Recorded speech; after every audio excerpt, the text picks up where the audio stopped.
Hello বন্ধুরা, welcome back to my channel. এখানে এত পুলিশ আর মানুষের ভিড় দেখে কি ভাবছেন যে এখানে কিছু ঘটেছে? না, সেরকম কিছুই নয়। এই স্থানটা আপনারা হয়তো অনেকেই চিনে থাকবেন, আবার অনেকে নাও চিনতে পারেন। এটা হলো ভারত বাংলাদেশ সীমান্ত, অর্থাৎ পেট্টাপোল সীমান্ত, বৃহত্তম স্থলবন্দর এটা। এটা অবশ্য আমাদের বাড়ির কাছেই, খুবই নিকটে। তো এখানে প্রত্যেক সপ্তাহে একদিন এখানে প্যারেড করানো হয়।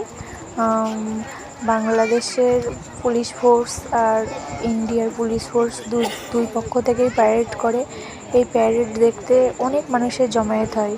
বিশেষ করে বছরে যে মনসা পুজোটা হয়, ভাদ্র মাসের মনসা পুজো, সেই সময় এখানে প্রচুর মানুষ আসে এদের প্যারেড দেখতে। সেই সময় অনেক মানুষকেই প্রত্যেক মানুষকেই মানে প্যারেড দেখতে দেওয়া হয়, মানে খুব শান্তিপূর্ণভাবে। জায়গাটা খুবই ভালো লাগে। আপনারা যদি পারেন তো এখানে এসে ঘুরে যাবেন। কোনো চার্জ লাগে না, ফ্রিতেই প্যারেড দেখানো হয়।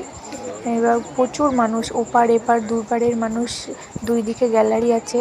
যদি আপনারা সেটা দেখতে চান, কমেন্ট করে জানাবেন, অবশ্যই দেখাবো। বাই।